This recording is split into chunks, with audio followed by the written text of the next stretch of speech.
Hello and welcome to The Premise. I'm Jennifer Thompson. And I'm Chad Thompson. And today we are here with Sasha Abramsky, who is, frankly, one of the most fascinating journalists, authors. Your work is so human-centric and beautifully written and so well-researched.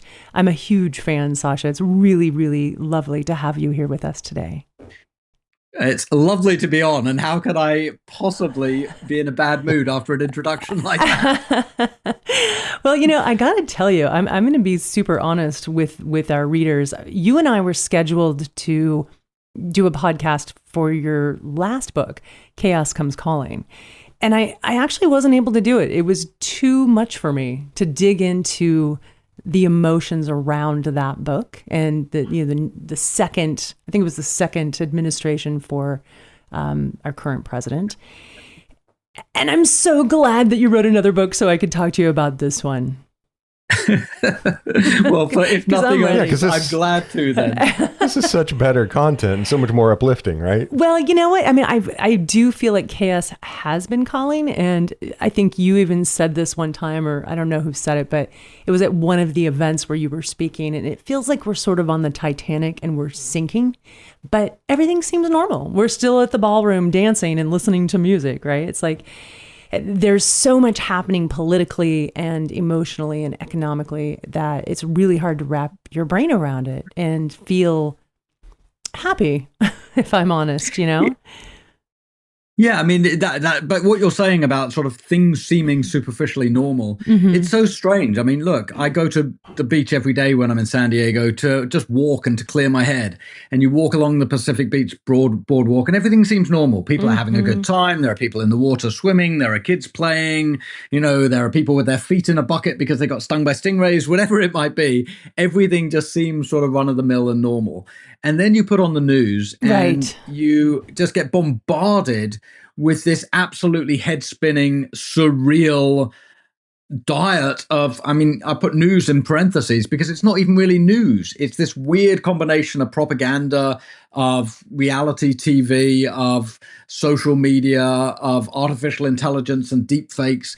And all of this stuff is all coming together in this absolutely sort of epochal Trump presidency, which in the worst ways possible is upending everything we think we know about the United States and is creating this incredibly mutated version of what America is or what America can be. And, I think the default for a lot of people is, I can't deal with this. I've got to turn away. I've got to put my head in the sand. It's just too painful. I understand that. I really do, because as I said, it's easier on a daily basis to just pretend that life's going on as normal. Weirdly enough, you can do that in many places. If your city isn't being raided by ICE, right, or you don't live in a neighborhood where, Border Patrol is rampaging, or you aren't sort of in an area where people are getting arrested for what they're saying and thinking, for most Americans, most of the time, life is still functioning in a fairly normal basis. For me as a journalist, it's one of those really strange moments in history where, I don't have privileged information, but I spend my time thinking about these things. Yeah. So the more I think about it, the more I realize just what a crisis the Trump presidency represents. And yet it's quite hard on a daily basis to dovetail that with just the realities of life every day. Well, and I wanted to ask you how you balance knowing so much, being so steeped in what is happening and doing the research and really seeing how horrific it is with maintaining some semblance of, a normal life, that you don't feel like the world is coming to an end, so to speak. Well, it depends who you talk to. I think some of the people in my circle would say I'm a catastrophist. I spend a lot of my time saying the end of the world is nigh. But I don't. I mean, look, I over 30 years, I've written a lot about the underside of America. I spent much of my 20s writing about the criminal justice system. I spent much of my 30s writing about economic inequality and poverty. And I've spent my 40s and early 50s writing about Trump and the rise of this sort of nationalist, xenophobic, irrationalist movement around MAGA. And it is easy to sort of look at all of this and say, well, what on earth is there to look forward to? and you have to work out ways to navigate life that allows you to function. So for me, I go on walks every day. I love being at the beach. I love going up into the mountains. I love skiing. If I can find a little bit of solitude on a fairly regular basis, I can get my head back in order and I can sort of gird myself for whatever comes next. I'm very social. I like going out in the evenings. I like having drinks with friends. I like, going to see theater and all that stuff. The other thing is I teach journalism at UC Davis. And it's really, really interesting to talk and meet with young people. They don't always see the world the same way I see the world. They don't always read the same news sources I read.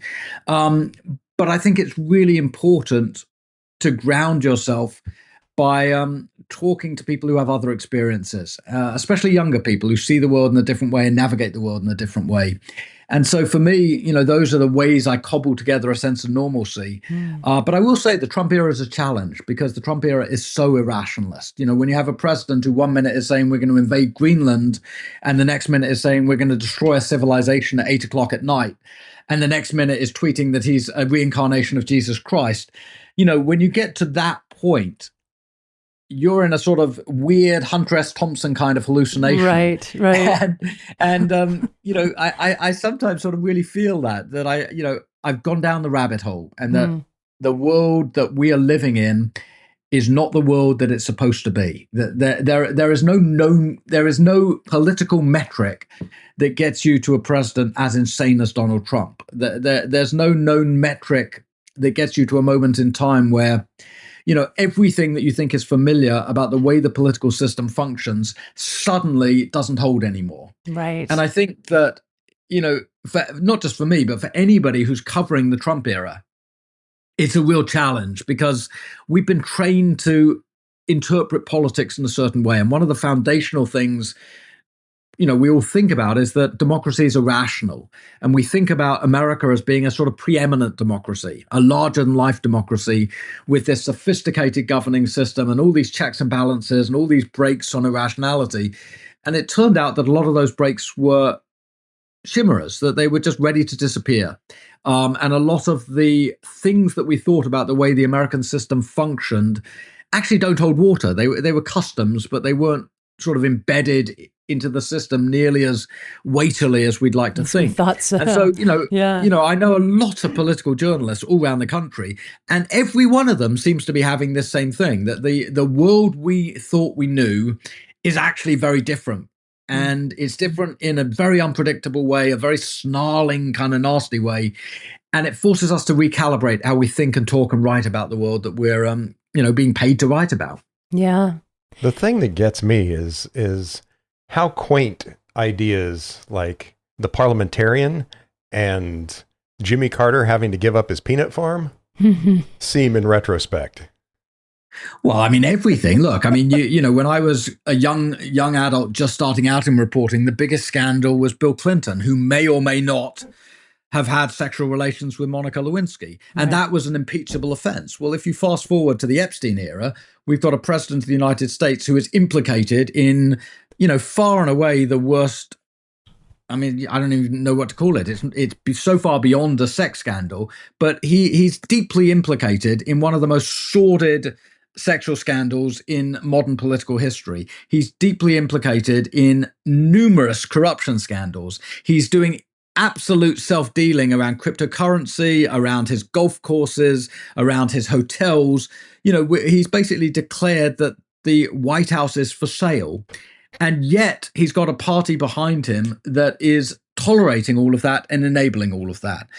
He goes to war, not by addressing the nation, but with a middle of the night social media video. Right. And doesn't bother to inform Congress. Yeah. So, you have things that are so far outside the norm. So yes, when you're talking about, the fact that Jimmy Carter had to give up his peanut farm. Now we're talking about the fact that we've got a billionaire president surrounded by billionaire oligarchs, all of whom are self-dealing and none of whom feel the slightest compulsion to even show a modicum of deference for authority or deference for legality in how they're self-dealing. Mm-hmm. So, it's a completely different ballgame. If you want to understand Trump's America, there's no point in looking at the behavioral characteristics of someone like Jimmy Carter. It's not a point of comparison.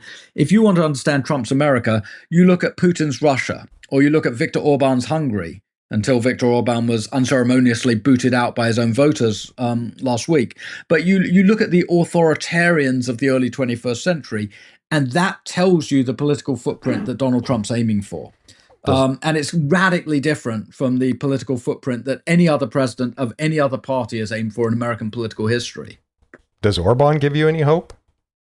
Absolutely. In fact, I'm going to Hungary to report on it for The Nation in a couple of months. Excellent. But it gives me tremendous hope because you have somebody who spent 16 years consolidating power, breaking the independent media, breaking independent academic organizations, going after independent think tanks, and trying to rig the electoral system to make it almost impossible for him to lose.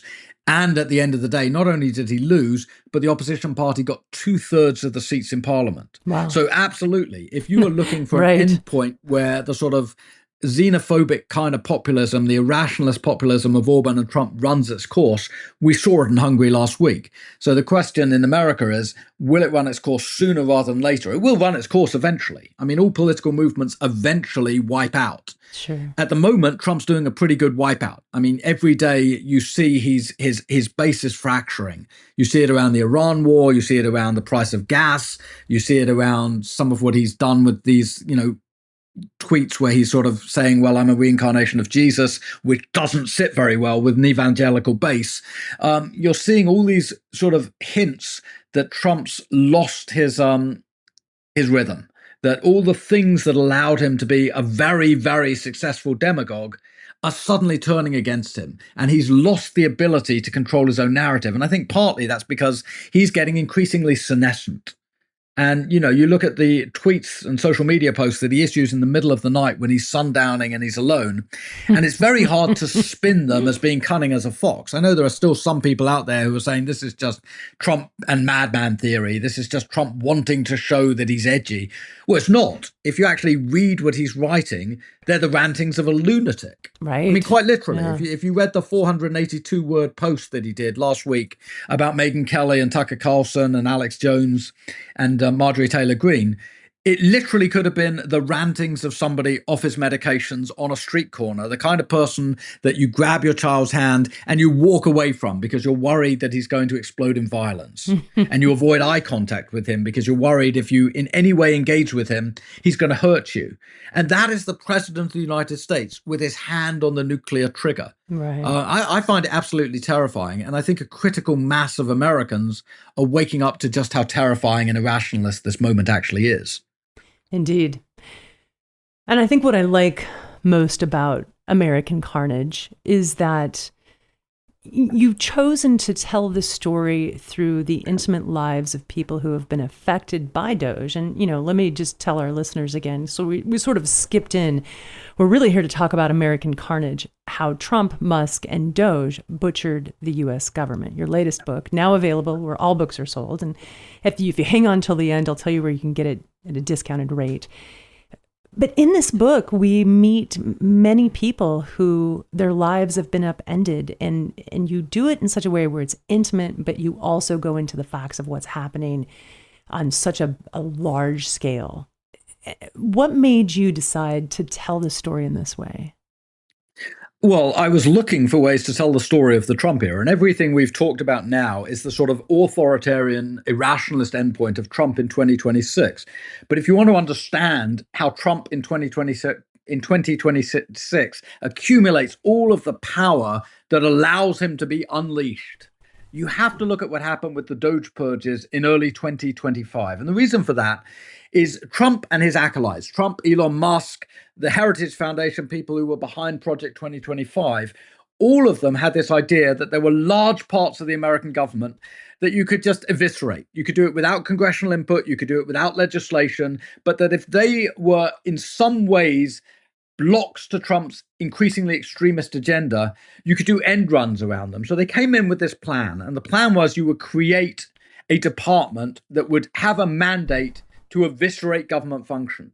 Well, the thing is, you create a department in the American system through Congress. Congress legislates agencies and departments into being. Conversely, if you want to get rid of a department, you do it through Congress. Congress passes a law saying we no longer believe we need a, Department of Education or USAID or whatever it might be.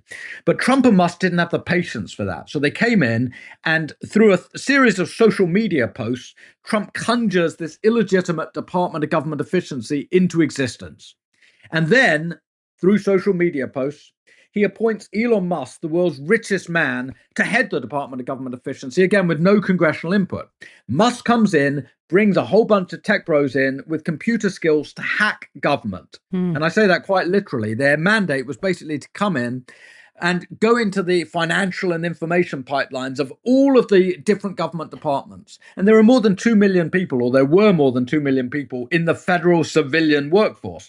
These guys came in and they were determined that anything to do with environmental policy, anything to do with workplace safety and regulation, anything to do with public health, anything to do with overseas aid, anything to do with climate change research would just immediately be on the chopping block.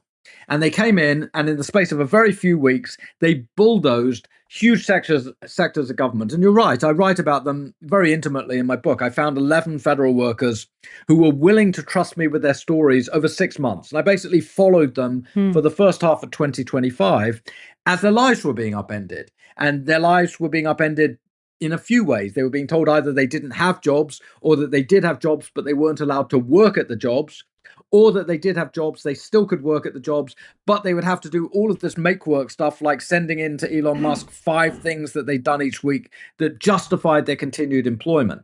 And the aim was very explicit. There was a man called Russell Vogt who basically authored large parts of Project 2025, and he's now in the cabinet. He's the head of the Office of Management and Budget, which puts him basically in control of the entire federal civilian hiring and firing force. And Russell Vogt was caught on camera a month before the election saying, if we win, our goal is to, quote unquote, put federal workers into trauma. And he then explained that he wanted to make life so unendurable for federal workers that they would voluntarily leave the federal workforce. If you like, they would self-deport from the federal workforce. And this is the goal they set out to do. So in the first part of 2025, the goal was to break large parts of the government.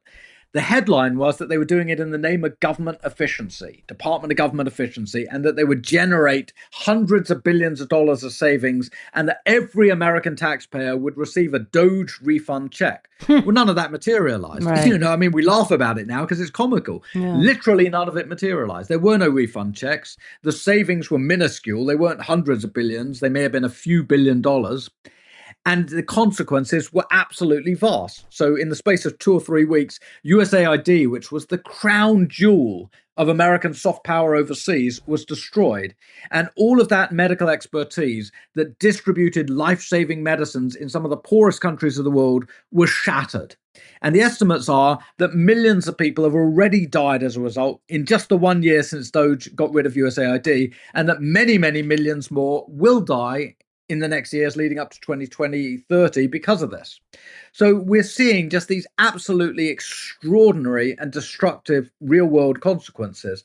But here's the thing. What I realized very early on when I was reporting Doge was that if you wanted to break the federal system in order to bend government to an authoritarian project, there's no better way to do it than to eviscerate the federal workforce. Because what you do is you show every single federal worker that they're expendable. And they know they're expendable because their colleagues, their workplace neighbors have lost their jobs, lost their health insurance, lost their pensions in many cases, and been told by some of the most powerful people on earth that they are the enemy within or the enemy of the people. So when you do that, when you humiliate hundreds of thousands of federal workers, the survivors, the ones who haven't lost their jobs, are that much more likely to be terrified into bending to the will of an authoritarian. So if you want to understand everything that's going on in 2026, how did we end up in a war in the Middle East where nobody in the State Department raised the issue? If you start bombing Iran, there's a pretty good likelihood that Iran is going to respond by closing the Straits of Hormuz. How did we get there? Well, we got there because all the experts in the State Department were fired and the ones who were left were too scared to raise a voice. Right.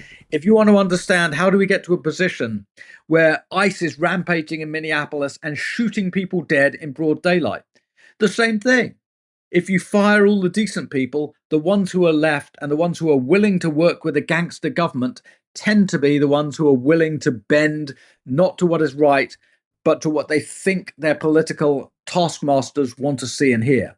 And you can go through the federal government and all of this irrationalist, cruel, brutalist politics that we're seeing, none of it would have been possible without Doge in 2025. And so that's the project of my book, American Carnage. And that's the story that I tell. It's not a big book, it's 170 pages. That is the story that I tell. If you get the book and if you read it, it'll take you a couple hours to read, you will understand much better at the back end of the book what the Trump era is really like and what's going on in the Trump era. What's really happening. Well, I found myself like underlining things that I thought were really important. And then I realized I was underlining the whole book and I just needed to stop. If anyone finds this book, they're going to think that I was a student and this was like my thesis project. One of the things that I think is so shocking, and I have family, people who I love very much, who are strong Trump supporters. And this has been incredibly difficult for me to see how can someone who I know has compassion for others, who has empathy, how can they make these decisions? And I realize, and you illustrate this very well in your book, not just this one, but in previous books, that it's misinformation. You know, this idea that, you know, US aid is costing us so much money, and yet you explain it. Well, let's talk about Musk. Let's talk about Musk and how much money he earns, because I found this to be fascinating. So it's 40 cents to save a child's life with Plumpy Nut. And I'll let you talk about what that is.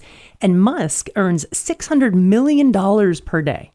So while it would maybe cost $40 to save a child's life, this one man who was quoted as saying, you know, empathy is a bad thing, one day of his earnings could feed 12 million children. Yeah, so, you know, Musk, I have a particular loathing for Musk and what he represents, because Musk didn't just say empathy is bad. He said too much empathy leads to civilizational death. And this has been his sort of modus operandi throughout, is that you make an awful lot of money, you do an awful lot of things, you break an awful lot of institutions, you fast charge through. And if people get hurt, so what? As long as I make money and as long as my oligarchical friends make money. And if you sympathize or empathize with people at the wrong end of all of that, somehow you're weak. And there's nothing worse in the Musk world than to be weak. And so Musk comes in with this idea that the US government has to be reimagined away from anything to do with empathy. And the most empathic part of the US government is USAID, which distributes vaccinations and life-saving medications and anti-starvation interventions and disaster relief in some of the most challenging poor countries on earth. And you're absolutely right. There's this thing called Plumpy Nut. It's got this, you know, silly sounding name, but it's a very important intervention. It's a high protein, nutrient rich sachet of basically peanut butter paste that French scientists developed in the 1980s. And if a doctor is in a starvation zone and recognizes that a young child's about to die of starvation, they put them on Plumpy Nut, and it's got this extraordinary track record of bringing kids back from the verge of death.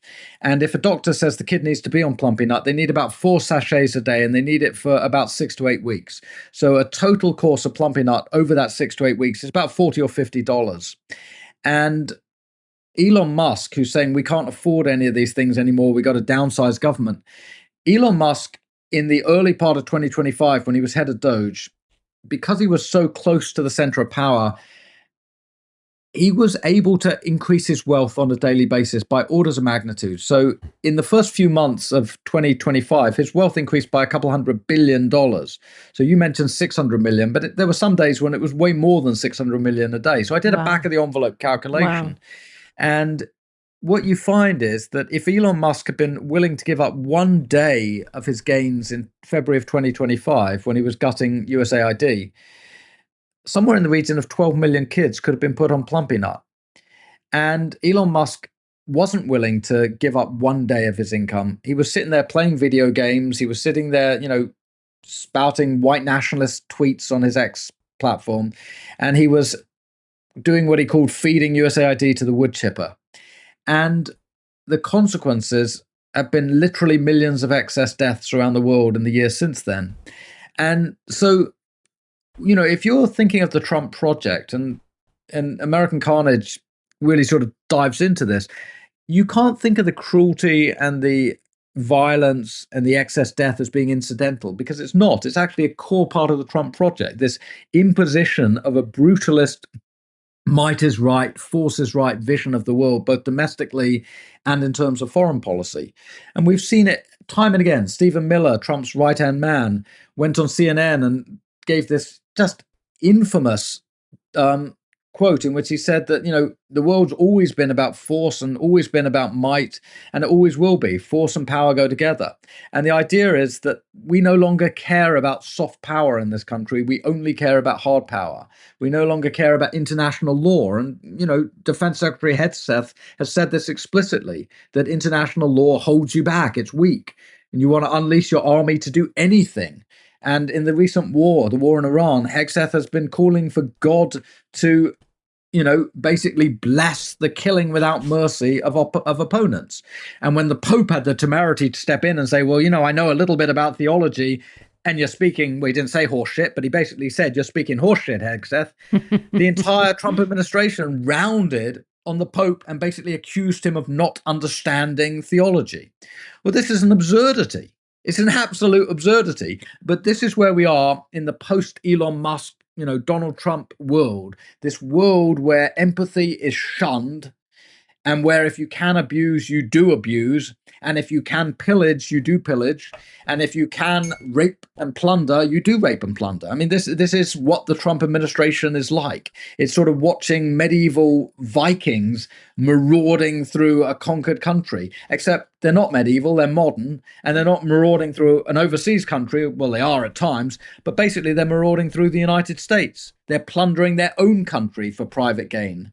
It's quite extraordinary. We've seen episodes of corruption before in American history, many episodes. We've never seen something so systemic as what we're witnessing now. And what's shocking to me is that people like my family, who think he's doing a great job, don't see what's right in front of them. They think he's doing an amazing job. And anytime I come up with an example, they think I'm lying, or I'm watching the wrong news and my head's being filled with untruths. How do you battle that? Question. Well, I mean, I'd be interested. Are they still saying that after the Iran war, or has this been a bit of a breaking point? Because the MAGA movement seems to be splintering at the moment. Well, I will be honest with you. I haven't asked the question because I'm always afraid of the answer, but I will ask. You know what I mean? Like, I kept thinking, oh, now you see it, right? Nope. Well, they don't see it because they're white people in northern Idaho. Well, that is true. And eastern Washington and even Western Washington. In fact, your last book featured people in Sequim, Washington. That's right. I mean, look, my last book was set in the Olympic Peninsula and in Shasta County in Northern California. Mm-hmm. And it was very much about what happens when you get this sort of very toxic local political environment. You get people who are sort of in a very right-wing echo chamber in the media, social media world, and they start being very politically active based around disinformation. So my book was focusing more on the disinformation around the pandemic and around vaccines. But you can update that and you get the same disinformation today around immigration or around, any American group that Trump has declared to be the enemy. It's almost secondary which group that is.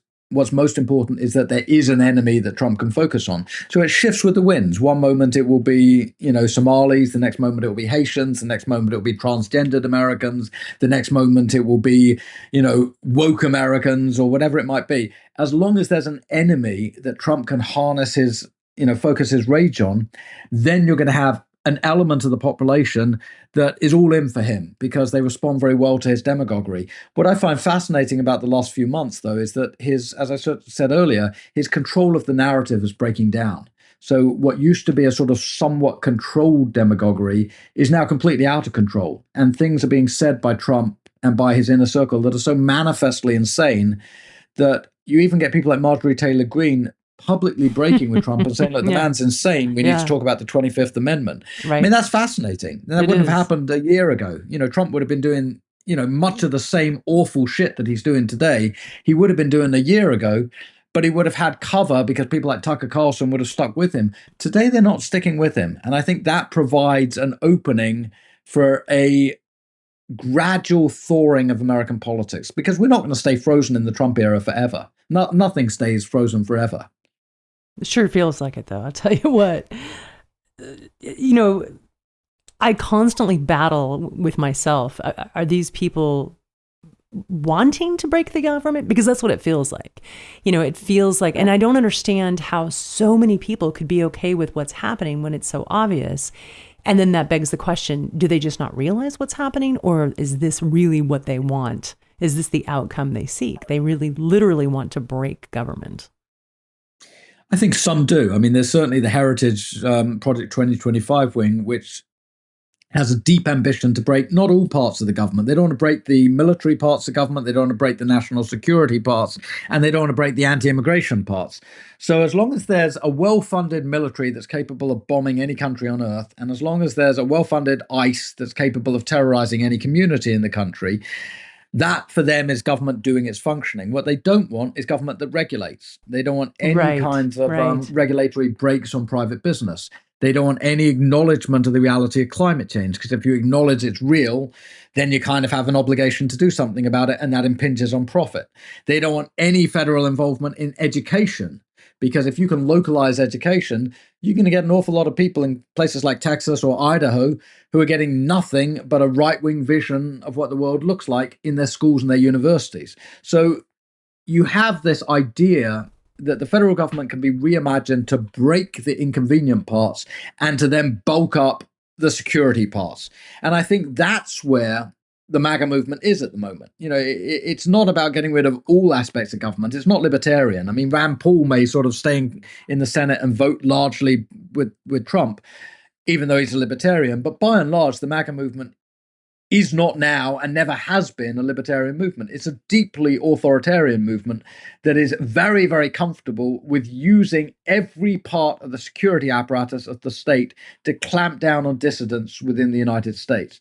But it's not comfortable having a functional government that can ameliorate inequality. So it's not got any time for, let's say, universal health care, or any time for an education system that tries to address social or racial inequalities, or any time for a housing policy that tries to provide decent housing for millions of Americans who have insecure housing.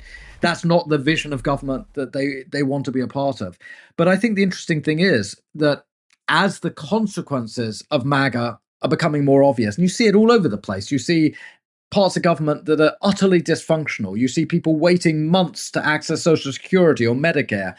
Things that used to be relatively smooth are taking forever because so many people have been fired by Doge. Right. And I think that opens up a new conversation, because even really conservative people who've been fed a diet of Rush Limbaugh and Tucker Carlson and everything else for the last 20, 30 years, even they're getting pissed off at the breakdown of functionality of government. And so you're starting to see these huge crowds, like anti-oligarch crowds at Bernie Sanders and AOC rallies, even in really conservative cities and states, because so many people are just up in arms about what is being done in our names to the functionality of government and to the behavior of government agencies. What is being done is so brutal and so cruel that people are starting, I think, to break with the MAGA coalition around this.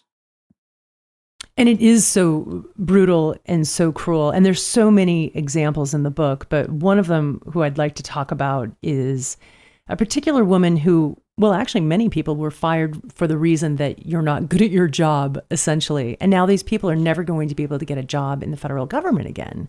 Like, the cruelty of ruining their lives for no other reason than just breaking down government is stunning.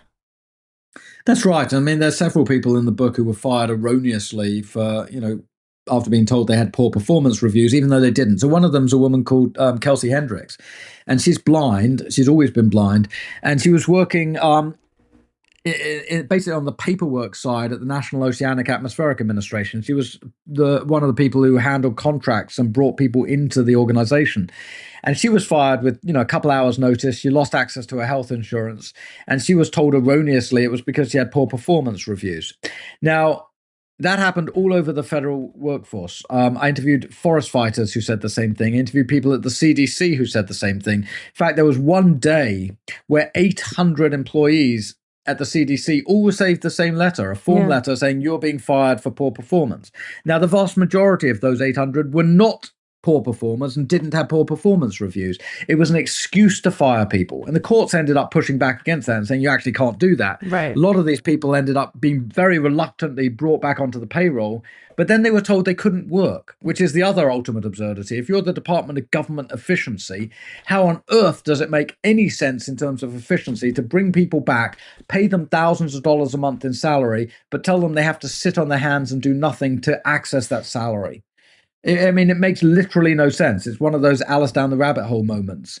There's two things. I'm so sorry to interrupt you, but there's two things that happened that I found just crazy. So like you said, they get these emails: cease any pending investigation, cease all supervision and examination activity. This is in the prologue, which is sort of like a masterclass on this, frankly. In short, they were mandated to stop doing everything that their agency had been created to do. And reading directly from the book, 2 days later, the acting director followed up by telling the CFPB staff that the headquarters building they worked in was closed and that employees should not come into the office. Please do not perform any work tasks. And then 18 days later, they're told they have to send in examples of what they've been working on to prove that they should still have a job. What you just mentioned, the 5 bullets describing what you accomplished last week. I mean, that's insane. It's insane, and it's part of Russell Vought's strategy of putting workers into trauma. So the CFPB stands for the Consumer Financial Protection Bureau, and it was set up by Congress after the 2008 financial crisis and after all of the housing and banking crises that followed in its wake to protect ordinary Americans from predatory lenders. So it's one of the sort of better angels of the American government. It works to basically stop exploitative credit card companies, exploitative mortgage loans, and so on. And it has a team of investigators, it has a team of lawyers, it has a team of advocates, it has some of the most highly skilled people in the American government. And these people are on the side of ordinary, everyday Americans against big corporations who are behaving badly. And the Republicans, or at least one wing of the Republican Party, has long hated this because they think it's onerous and over-regulatory. So they came in, and again, this was part of the original Doge purges. They came in and they started trying to strip it down to bare bones. And they came up with this sort of ludicrous legal argument that you could fire almost everybody at the CFPB and yet still have it performing the functions that Congress had legislated it to perform. Well, of course you can't. If you fire 90% of your workers, the other 10% aren't going to be able to, in any reasonable manner, do the work that Congress said they had to do. But even when the legal arguments were going on about whether or not you could strip down the employment to that extent, as you said, the people who were still being employed were being paid, but they were literally told you are not allowed to do any work and you are not allowed to come into the office. Well, it's a manifest absurdity. And, again, if you want to understand why America in 2026 is so dysfunctional, look at decisions like this. Yeah. You've got government being done in the most irrationalist way possible. It's being done in a way that literally looks like a bad dream. You sort of think, oh, I'm going to wake up and everything's going to be okay, because in reality, surely things can't be this irrational. It turns out they are. You go to agency after agency after agency, and this is what's going on, that you have these young men and women who are hired by Doge to come in and break the government in any way, shape, or form that they could. And now we're hearing these stories that have started coming out in the last few months that a lot of them were just using ChatGPT. Yeah. They were literally asking ChatGPT, scour the federal government and work out which agencies we can get rid of or which people we can get rid of. And they were using code words. So if they had any of the words associated with DEI or with diversity, those agencies were in the sights of Doge. And, that's a ridiculous way to do government. Yeah. If you have these group of techies in their early 20s making decisions that affect millions of people's lives, and they're using ChatGPT to decide how to do it, what a stupid way to do American government. But that's, again, this is Trump's America, and this is what the story of American Carnage in my book talks about. Yeah. There was an example, someone at the CDC received a letter, and it came from employee notification at cdc.gov. The subject line said, "Read this immediately." And then it said, "Good afternoon. Please read the 2 attachments to this email immediately. Thank you for your service to the American public." Anyone in their right mind would think, oh, that's spam, and throw it away. Absolutely. I mean, look, I'm sure we all receive emails like that. Yeah, that look just like that. You're trained never in a million years to open them. It's like when you get these deals, time sensitive offer, give your bank account details to this person, in Nigeria, and we'll give you, Exactly. we'll give you access to this unique business opportunity. Nobody in their right mind does that. But these were emails that were coming from Doge, and they basically were, they weren't legitimate in any real shape, but they were real emails coming from Doge. And those attachments basically said, we're firing you because you no longer align with the new government priorities. Yeah. And then the second attachment would say, and you have the right to appeal this. But these were incredibly unprofessional communications. They were issued from outside the official government systems of communication. They were basically these ad hoc email systems set up by Doge. But they carried the force of government policy behind them. And as long as Trump was willing to go along with the way Musk was behaving, and as long as Congress was willing to turn a blind eye to it, then Doge was able to go about doing its destructive job. But here's the other thing, in addition to fracturing the way that government and the way that employment for government functioned, the other thing was these Doge operatives were stealing a vast amount of data. And, again, there've been all these stories coming out in recent months about how people were walking around with thumb drives full of millions of Social Security and other deeply, deeply personal data on millions and millions of American citizens.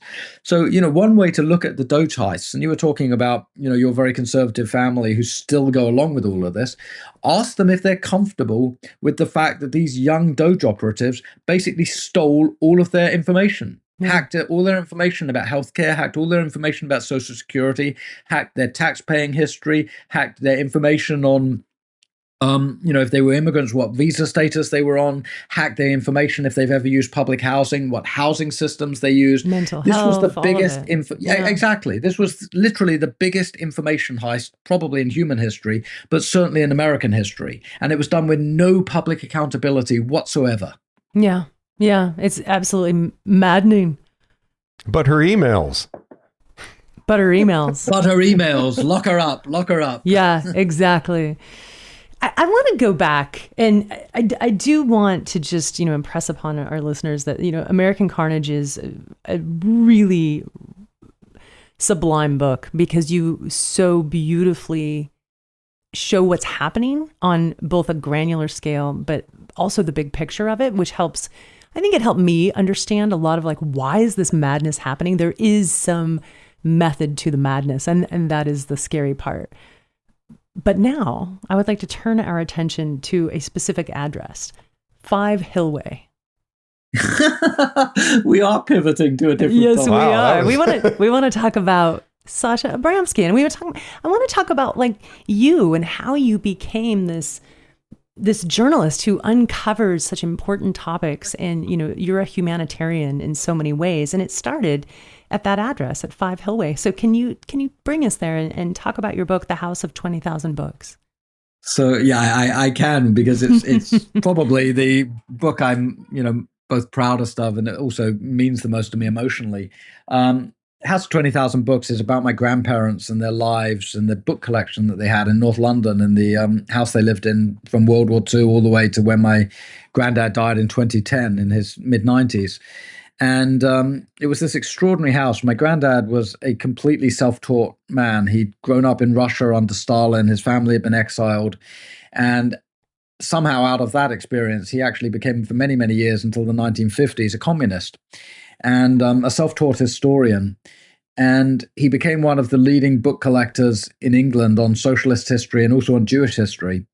And the house was absolutely full of ideas. And it was full of ideas both in terms of the physical books in the house, but also my grandmother loved to host. And so there were always people coming in, and they were, people from the world of intelligentsia and the world of politics and the world of philosophy. And there were always people from all over the world with all their different viewpoints, and they were always around the dinner table arguing and talking. And as a kid growing up, I used to love going from my parents' house in West London over to my grandparents' house, and I'd spend the weekend there, and they'd bring me into the conversations. So when I was a very young kid, I was, engaged in all these like very incredible political, well, not just adult, but just these really sort of ferocious back and forths of politics. I was always sort of taught to hold my own. And growing up in that environment, there are things you start to care about and things you start to sort of understand are important. I don't know if I would have gone into political reporting if I'd never been in that house, but I do know it shaped my vision of what kind of reporting I wanted to do. And, after my grandparents left the Communist Party, they became humanists. I mean, deeply, deeply committed, liberal, humanist people who didn't have a shred of nationalism in their ideas, didn't have a shred of xenophobia. Neither did my parents. And, growing up, I was taught empathy. So, when Elon Musk says empathy equals civilizational death, I can't think of anything more antithetical to the values I was taught when I was growing up. And they stuck with me. And I'm 54 now, and I hope I've written things that in some ways impact the country and the world a little bit. I've certainly, the issues that I focused on, I have felt have been morally important issues: poverty, inequality, how we treat the stranger, the immigrant in this country, how we treat poor people on the margins who can't afford houses or can't afford healthcare, what we do with, young inner city men when we dump huge numbers of them in prison for unfathomably long periods of time. These are the things I focused, not all, but most of my writing on over the years.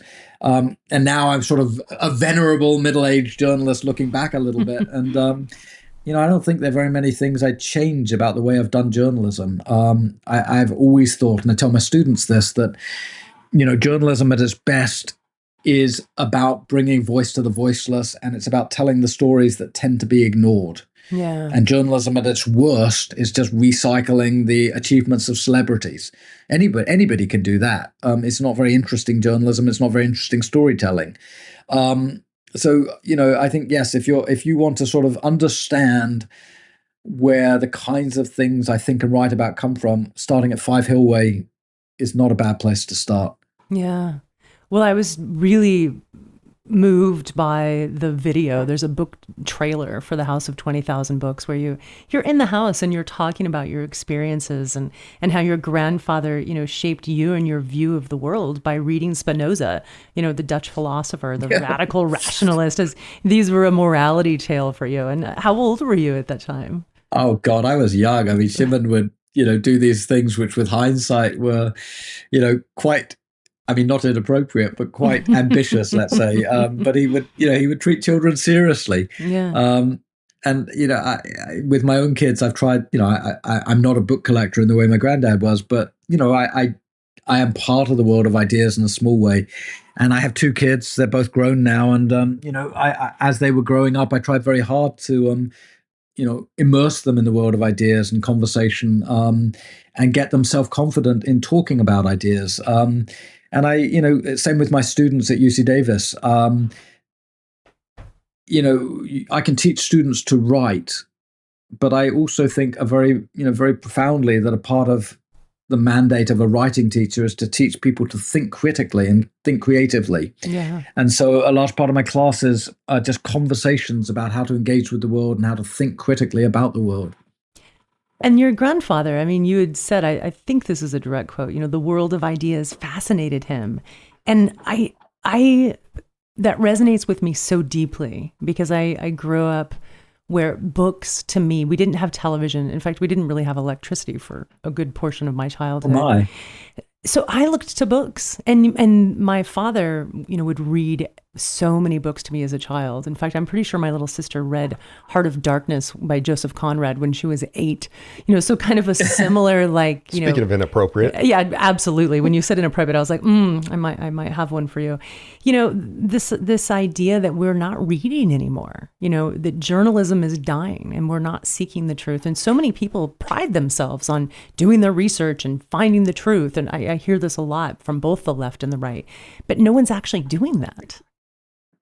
No, I think that's true, that there's this real sort of disconnect because everybody thinks, well, I can just, do it myself as a citizen journalist. And citizen journalism's great. But to be a journalist of any stripe, citizen or otherwise, you've got to also be reading widely and voraciously, and you've got to be thinking widely and voraciously. And it's the lack of reading that is quite terrifying to me. And there's data out there showing year-on-year declines, especially in nonfiction book reading. And basically, you see it. You see it every day. I've spent many years of my life living in London and living in New York, and those are both subway cities, the London Underground, the New York subway. And until very, very recently, when you went on the Underground, everybody had either a book or a newspaper. They were reading physical things, and there were entire book print runs like the Everyman Classics that were printed in a size that allowed them to fit in a coat pocket while you were on the Underground. And, they were marvelous because the half an hour commute that people would do every day was a time when for half an hour you could immerse yourselves, maybe not in the most comfortable environment, but you could stand there strap holding and immerse yourself in reading. And now when you go on the Underground, I still bring a book and I feel like a dinosaur because I go on the Underground or the subway and I'm the only one with a book. Yeah. And I'm the only one with a newspaper. And I'm looking at, there are people who are reading the news on their cell phones, but an awful lot of people, you can just see they're scrolling or they're playing games or they're on social media. And I'm not morally judging. I mean, there's room to sort of, let yourself go and spend time on social media or spend time playing games, but it should be in addition to book reading, not instead. And I think one of the most damaging aspects of the way our technology is evolving at the moment is we're discouraging critical thinking. We're shortening our attention span so greatly through our technologies and through the way we're using our technologies that we end up in this world where people say too long didn't read. And too long didn't read used to be an entire book, and now it's an entire magazine article, and soon it will be an entire short news article. That all we're good for now is the headlines. The headlines, so we exactly. Skim things. Yeah, we skim things. We don't get the context. We don't get the sort of behind the scenes story. And then we move on to the important stuff, which is social media or playing games. And, this is where I sort of do get kind of apocalyptic. I struggle to see how a culture survives when critical masses of people just cease to have the ability to think critically about important issues. Indeed. Pretty soon we're going to be putting Gatorade on our plants. Well, there's a scenario to think about. I have a question for you, Sasha. Go for it, and I will try and have an answer. How do you think we find meaning in our lives?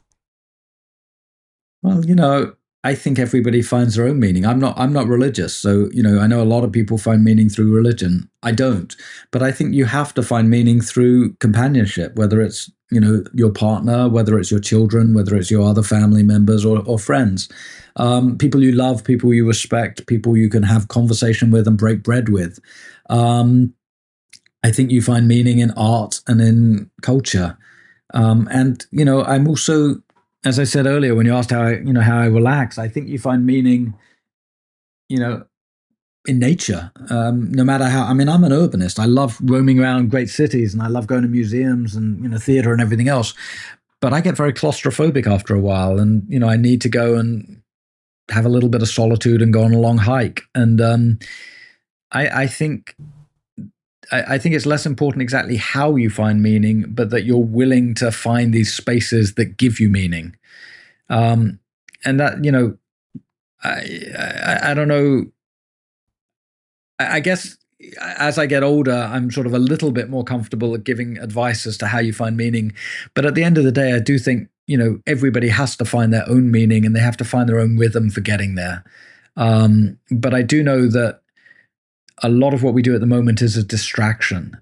If we spend all our time just looking for the next outrageous comment or scene on social media, or the next ridiculous YouTube video, or the next, completely ludicrous social media post from Donald Trump in the middle of the night. None of that really gives us meaning. That's all a distraction. That's all white noise. And I do think that we live once, and we really should use our lives as wisely as possible and as humanely as possible. That is beautifully said. Thank you. I really, really appreciate you having this conversation with us and all the work that you do. It's so important. And I think it does make a difference. So I thank you for that. Well, it was a pleasure to be on the podcast today. Sasha Abramsky is a freelance journalist and a part-time lecturer at the University of California at Davis. Abramsky's latest book, American Carnage: How Trump, Musk, and Doge Butchered the U.S. Government, is now available. You can visit orbooks.com to get a discounted version of that book, but it's available where all books are sold. His work has appeared in numerous publications, including The Nation, The Atlantic Monthly, New York Magazine, The Village Voice, and Rolling Stone. He has a weekly column for The Nation called Authoritarian Watch that I highly recommend, a regular column for Truth Out, and also a column for the Santa Fe Reporter. He is a busy man indeed. Originally from England, with a bachelor's in politics, philosophy, and economics from Oxford University, and a master's degree from the Columbia University Graduate School of Journalism, he now lives in San Diego, California. Again, Sasha, thank you so much for being here. We really appreciate it. It was a joy. Thank you again. This has been another episode of The Premise. You can visit us online at thepremisepod.com and subscribe and rate or review The Premise wherever you get your podcasts. Those reviews really help us get the word out and help sell more books. You can also follow me, your host, on Instagram at Jennifer Thompson Consulting, or follow me on Facebook at Jennifer Thompson Consulting. Until next week, thanks for listening. Goodbye. Goodbye.